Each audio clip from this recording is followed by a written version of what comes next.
As the saying goes, love thy neighbor. But sometimes they make it impossible. In Commerce City, Colorado, a family is chatting on their front lawn when the twin sisters living across the street begin yelling racial slurs at them. Fat Mexican bitches! Compared to me, who are you? According to witnesses, both sisters are drunk. One of them allegedly attacked one of the neighbors earlier in the day, retreating across the street when the victim called the police. Dumbass! Oh my God, you can't even say dumbass. I can't get my pants up. You have cheap ass! Yeah, they were, and they're coming here. Who do you think they're gonna believe? Me! What is wrong with you? You're drunk. I'm not. Who's going to jail? You are. You came to my property. Despite the sisters screaming at them in stereo, the situation serves as a good reminder that recording neighborhood conflicts creates not just viral videos, but evidence as well. But for real, because you try to touch her, y'all are behind the cross the street. We probably all did crime. They'll figure it out. When the police arrive, the twins immediately try to spin their version of the events. These people She just pulled my hair and slapped me in the face. That girl right there! I could literally walk there. By now, police are familiar with their antics, having already gotten reports the sisters were drunk and out of control outside of their home before attacking their neighbors. This is not looking good for you. Okay, Let me this just tell you woman that right attacked now. me. Go wait at your house. It's not good because Go wait at your house. I'm finished. Okay, go wait at your house. I'm not going to. You talk crap to them one more time, you're going to jail. They attacked me one more time. Old fat Mexican bitches. Were they fighting? I'm not asking for your permission. First they start yelling stuff. We're not. As the neighbors confirm the victim's version of the events, the twins are still running their mouths. Congratulations, I hope y'all are on parole. We're gonna live here for the rest of the year. Y'all are too fat for parole, so I wouldn't bet that. With predictable results. Looking real good for you. Yeah. After watching the recorded evidence, police arrest the sisters. Each is charged with 2 counts of bias-motivated crime and 1 count of third-degree trespass. The family and neighbors thank the local police department for their quick and helpful response. Looking real good for you. Yeah. Okay, let's go. If parking and trash issues can separately cause friction between neighbors, together, things can get very messy indeed. Like in Toledo, Ohio, where this woman is moving her neighbor's trash cans out of the way. They are blocking the parking spot in front of her house. We can never park in front of this house because y'all trash. Her neighbor doesn't think she's done anything wrong. You don't have the right to park in front of your house. It's a public street. I can have 7 cars parked on the street. It don't matter. And supported by her husband, The public street. she starts to move them right back. Not to be outdone, the woman's friend just wheels them away again.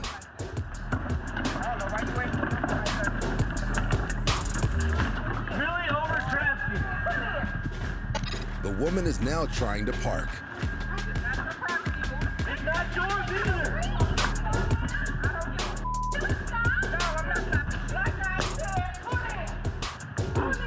But with both sides now locked in a standoff, tempers, like the trash cans, are about to spill over.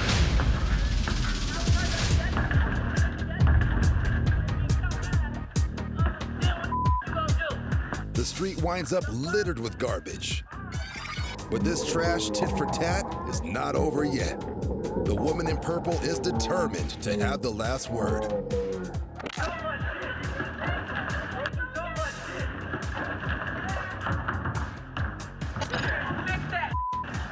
Police later arrive, and this woman is fined for dumping trash illegally on the street. The neighbors no longer live next door to each other. Vero Beach, Florida is a laid-back city on the Atlantic coast with a population of around 15,000, 88% of whom are white. And today, one of those white residents has decided she needs to lay down the law. I'm sorry? What are you trying to say? I can't throw away the trash? You can't throw away your trash in our house. Yes, I can. No, you can't. Yes, I can. The man filming is African American, and he's lived in this development in Vero Beach, Florida for the past 6 months, caring for his elderly parents. He just wants to deposit his trash in the community bins. But his neighbor is having none of it. What's your name and what are you doing? Please, you're excused, ma'am. Do you You're work harassing me? Wow. This is Florida, folks. Got a racist lady here.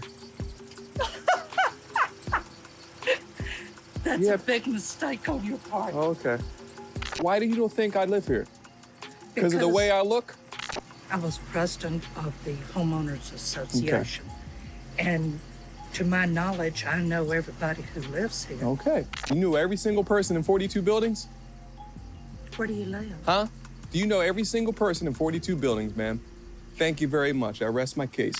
I mean, we have this happen all the time. Right. You know. I feel sorry for you. Don't worry about it. Oh, you got a dash. Have a good day. Racist people at the best. Look at her. She's trying to get in the way. She won't even let me go. My gosh. What is wrong with you? Are you serious? I can't even throw away my trash without getting harassed by you? Seriously? I have to go. I can't even believe this. Oh my gosh. What are you doing? You're not leaving. I'm not leaving till I what? Fess up. About what? Throwing away the trash? The astonished man looks for another way to exit, but there is none, and he has to circle back. I cannot believe this. But this neighbor nightmare isn't over yet. Ma'am, can you call the police for me, please? Can you call the police for me, please? Are you another one? Yes, I do. Don't worry about it. I don't need to prove to you guys that I live here. Actually, Please. you do. No, you don't. I'm serious.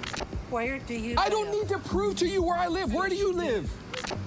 Why do you not? That's what I'm. Please ask her, ma'am. Why does she not think I live here? You guys are ganging up on me because I'm dark-skinned in the neighborhood and you don't know who I am. And you know what? I think you're right. Thank you so much, ma'am.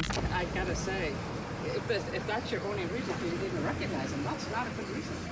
Thank you. People come in here all the time. She's obstructing the highway. I know, I saw. This is her last opportunity, or else I will forego my day and press charges on you. Okay, let's get this de-escalated. I am sorry. Thank you. My gosh. After this incident is reported to the Homeowners Association Board, the woman is asked to step down, and the man's dad is invited to join, as Vero Beach strives to make all its residents feel at home. Henry Grau is a computer support advisor who sees his neighbors more than most since he works from home. The apartment complex that I live in here is in downtown Fort Lauderdale. I've lived here for about 5 years, and I know my neighbors pretty well. Henry's apartment is next to the common courtyard on the left, so he and his security cameras see more activity than other apartments set further back. In October of 2019, we got 2 gentlemen that moved into the middle apartment right next door. For the first few months, Henry's relationship with his neighbors goes well. Until the night of December 17th. I'm sitting at home one evening, and I'm noticing some activity outside in the security camera.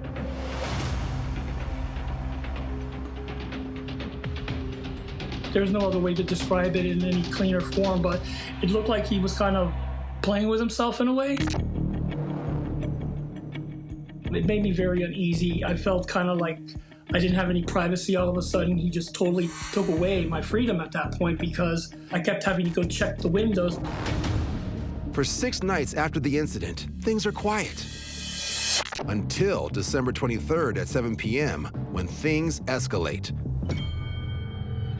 I thought, I wonder what's going on out there. The neighbor is working in the courtyard garden, right outside Henry's window. This time, Henry confronts them. I went outside and I'm like, hey, thank you very much, but if you could just leave it alone. It's kind of creeping me out when there's somebody out here at all hours of the night. I came back inside, I noticed he was still out there. And I said, wow, this guy's not gonna stop. If it takes for you to leave my window alone by pulling out every last plant, I'll pull them out. Henry decides the only way to keep his neighbors out of his garden is to have no garden at all. You know what? Get out of here! What are you doing? What are you doing? I asked you to get your What is your problem? Look at that! After that, our relationship started to deteriorate in a way that was quite shocking. The more Henry tries to avoid both neighbors, the more they continue to harass him, including pounding his windows at random times throughout the day.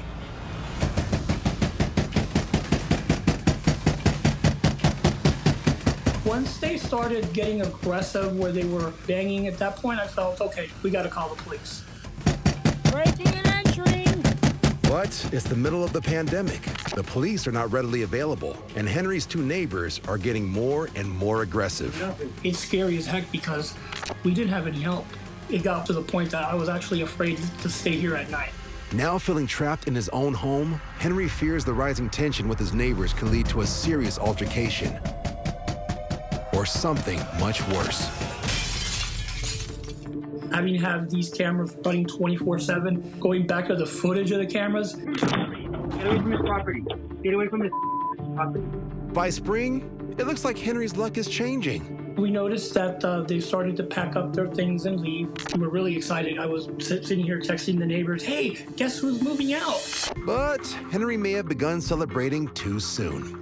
It took them probably a couple of days to move out, and then on their very last day, you can see them cutting the cable from one of the corners of the cameras. You see them throwing paint glass bottles at the door. With the neighbors gone, Henry could finally let his guard down. After they finally moved out, then I started to feel a little bit more at ease. So I said, all right, well, I'm gonna go ahead and take down the camera system.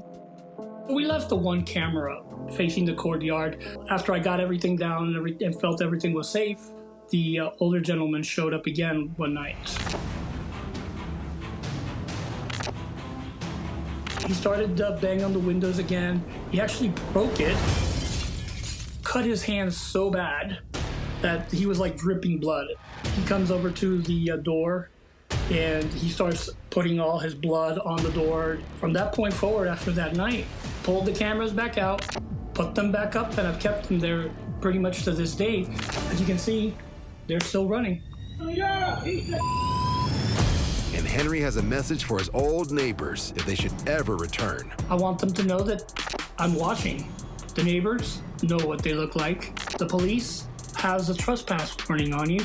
We're not going to allow anyone to come and terrorize us again. I'm the one banging on your window. Why do you keep doing that? Why do you keep doing that? The city of Maricopa, Arizona lies in the middle of the Sonoran Desert. And for recent resident Dustin Petter, it's the perfect oasis for making a fresh start with his family. I have lived here for 5 years now, and I would definitely consider this an all-American neighborhood. Everyone waves at each other as they drive by. While Dustin and his family may enjoy the small-town living, not everyone is greeting them with a wave. What are you recording? You don't have permission to record us. Dustin has previously called the police on his neighbor for making aggressive comments towards him. All of this stems back to when they first met. I noticed a guy throwing some garbage away. I didn't recognize him, and I asked him if he could not use those dumpsters, and he gave me a pretty dirty look and told me he lived here. And I said, oh, I'm sorry, I apologize. This simple misunderstanding has grown into a feud lasting years, and it's gotten so bad, Dustin now calls his neighbor the bully. I was driving around the loop to come back to my house. Just as I was coming around the corner, the bully was backing out of his driveway. I saw him look right at me. He started to pull forward, but he was driving very slow, almost walking speed, it seemed like. And he was doing it on purpose, I'm sure, just to aggravate me. But I thought, no big deal. I've got my son in the back seat in his car seat, and I just want to get home. Finally, we get to my house, and I'm about to turn into the driveway, and he stops. Say something. And now I have to cut the steering wheel a little sharper to clear the corner of his car to pull into the driveway. But I was feeling uneasy. What was he going to do? He did end up getting out of his vehicle and he started walking towards my truck. You trying to hit me? You hear me? So with my son being in the car, I did fear for the life of my son. You hear me? Yep, I hear you. Yeah, that's right. Go back to San Bernardino. Go back to San Bernardino. Those are. It was kind of a racial put down, but it scared me when he said that because I thought, wow, he knows I came from San Bernardino. He knows that much about me, so he did his research on me. Dustin once again reports the man to local authorities. But the harassment doesn't stop there. I was pulling away from my house to go check my mail. I had to go past the bully's house. So I was driving towards his direction and his car was facing towards me with the high beams on. Just as I was about to pass his car, he stepped out into the street right in front of my truck.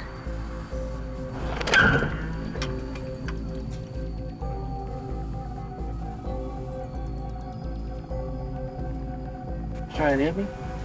Better call a cop. Yes! He pulls out his cell phone and he calls 911. Yeah, he has a gun. Yeah. He's sitting here right in front of me. Then he told the dispatcher that I had pulled a gun out on him, which I obviously did not. I think, unbeknownst to the bully, I had a dash cam and everything was caught right there on video.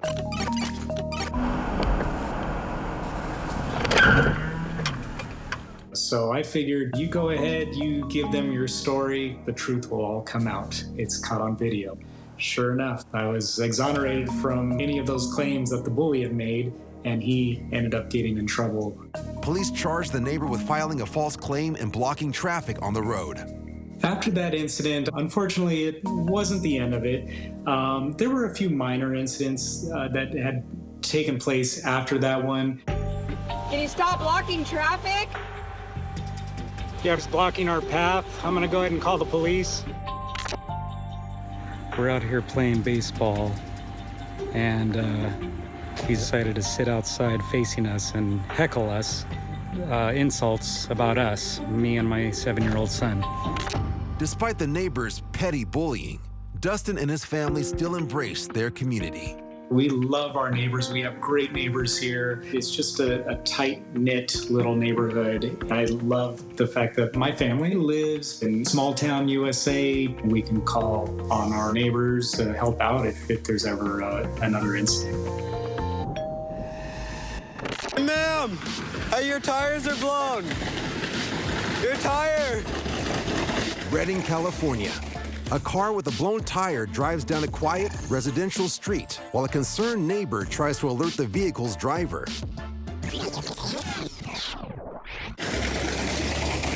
Hey, ma'am, your tire. What are you doing? What are you doing? Man, what the Man. The neighbor, along with 2 friends, follow the woman and get her to pull over. But it's soon clear she has bigger issues than a flat. Are you guys loving me? You're taking care of me, right? That's right. Oh, yeah. That's exactly what we're doing. She appears to be under the influence. Hey. Oh, don't fall over. No. You know what? Oh. No. Don't fall. You go back in. Sit down because you look like you're sick. I'm good. Are you okay? I look like I'm sick. Well, you're like you don't feel well. I'm You're not sick. Have you had too much to Do you drink? have any pot? No. I have some. Crazy. Keep it with you, Is though. there any? Even though it looks as if the woman has already drunk enough, it seems like she still wants to continue the party. But her playful interaction with her neighbors is short-lived. Police soon arrive on the scene, and the woman tries to drive away. But the only thing fleeing is her cheery disposition. You're helping them. You're helping them. Oh, get out of here. Get out of here. You. The car. Oh, Get out of the car. get now. Wait. While the woman is charged with a DUI, thanks to her concerned neighbors, she does not injure herself or any other people out on the road. Remember, never drive under the influence.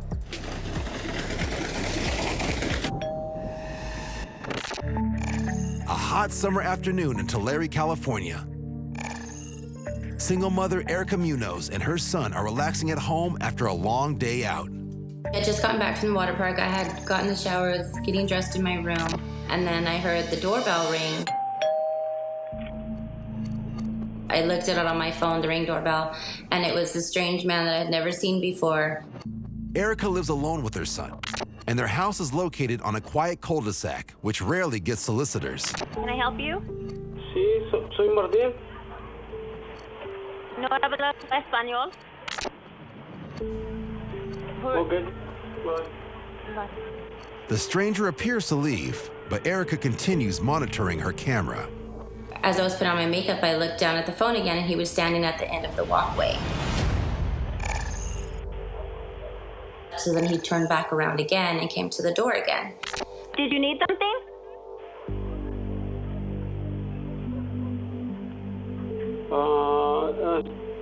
Mamá, la esposa de José. No Jose lives here.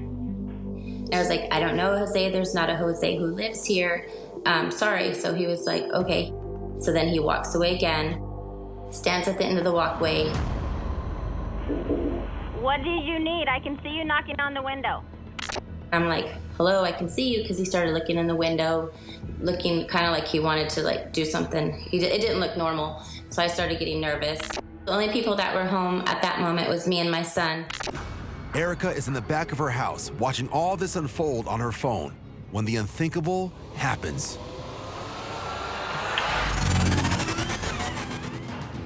The man just walks into Erica's house, while her son sleeps only feet away on the couch. It was just like a panic moment. I didn't know what to do. I didn't know if this guy had a gun, a knife, anything. So in my head, I'm just thinking he's gonna attack my kid. Erica runs from the back of the house to the living room. There's no Jose. Don't ever walk in my house. I don't know who you are. And he got surprised, like if he didn't know there were people in the house, and he just turned around and ran. No Jose lives here. I was like, who was this man? I've never seen him before. The cops, when they did come, they did patrol the area for a little bit, looking for the description that I had given them. The next day, while showing her work friends the clip, Erica makes a horrifying discovery. I was showing my coworkers. When I went to pull up the video, that's when I saw another missed ring. Erica has missed a door cam alert from the previous night. While she was out with friends, the stranger had returned. But no one was home, and he left. What were his real intentions? Because I felt like if you got chased out of the house initially during the day, why would you come back in the middle of the night? Was he actually intending on hurting me, or was it just, items in the house that he wanted? Tulare police arrest 35-year-old Martin Tavar a few days later, when Erica learns he isn't a stranger at all. He actually lived on the next neighborhood over. At the time, with his roommate, I guess, who was the Jose he came looking for. There was a trial, and he admitted he was going to rob me. He had been staking the house and seeing stuff that he wanted.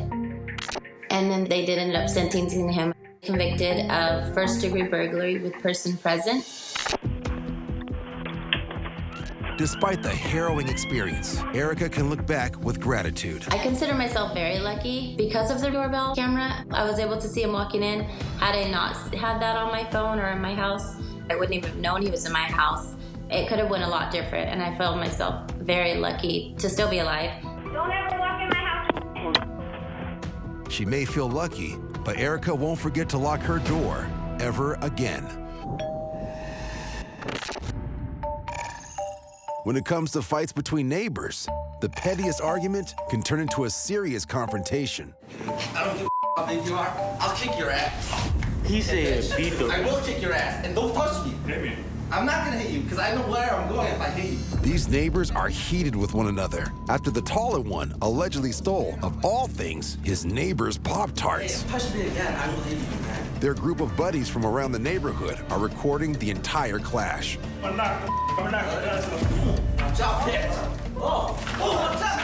Suddenly, the verbal threats take a physical turn.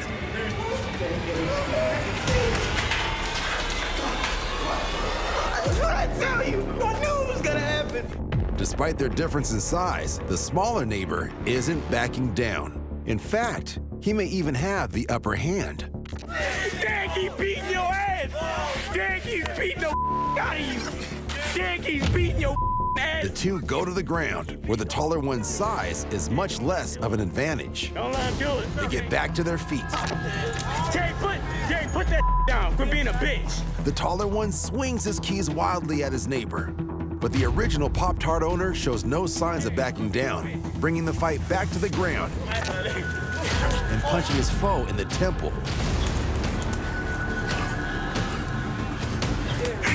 Ooh, damn. The two separate to catch their breath, while the neighborhood watches on and roasts their buddy for fighting dirty by using his keys. No, you broke them bitches off. That was a ass move. I can't even give you props for that one. Hit nobody with your key. And with the fight over, the neighbors are able to talk a bit about what led to the scuffle. Hear me first. Hey, what happened? Hey. The neighbors go their separate ways and don't confront each other again. This man proves that if you mess with his food, it's not about the size of the neighbor in the fight. It's about the size of the fight in the neighbor. Ooh, damn. They say familiarity breeds contempt. When neighbors and drinking buddies living in a motel in Plattsburgh, New York, share everything, including walls, it's not a matter of if someone's going to get on your nerves, but when. If I lived off my old lady like you did, I feel sorry for myself. Not so surprisingly, this isn't the first time these two have aired their grievances in front of their entire community, who are well acquainted with their neighbors' antics. You owe me $40 and you're both scum. You ain't getting it now. I don't want it, because you know why? I paid your rent, you scumbag. Before long, a companion of one of the men joins the feud. This dude is funny. Get back to your place, you SSI loving. Get the over there right now. I will call the cops and have your ass arrested, you pig loving mother. Go ahead. You fucker bitch. I didn't even touch her. So get out of here. Momentarily speechless, one man picks up a chair to make his point loud and clear.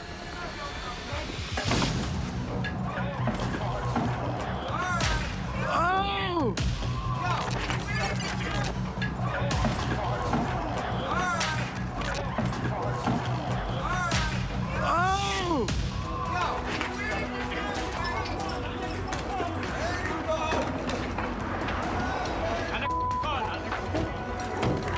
Surprisingly, the chair doesn't help the situation, and another friend swoops in to lend a hand, or two. Julie, get off him. With both men now down on the ground, neighbors finally step in to break up the fight. Now you gotta go to the hospital. Oh, you hit him with the chair, though. Now there's some new unfinished business across the street. Thoroughly annoyed by the first woman, one of her neighbors has entered the fray. What's going on, you? With no chair handy, she settles for a bottle of water to make her point. I gotta go get this. There we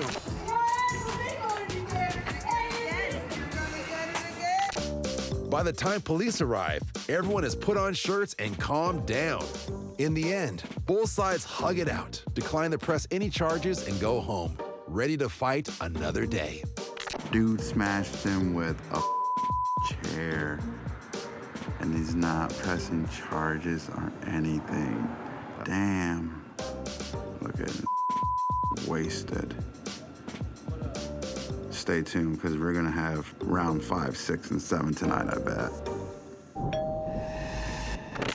Oh my God.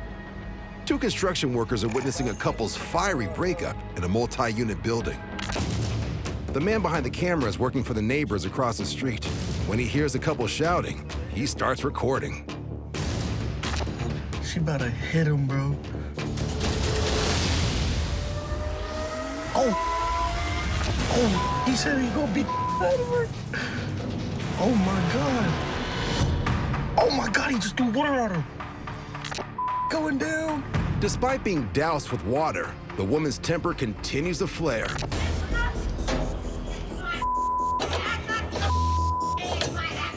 That's the downstairs neighbor, and now even she is being dragged into the drama. She leaves the porch and it would seem the confrontation ends. But things are about to really heat up. She just lit the trash can on fire, dumped it in the living room. She's about to burn the house down, dude.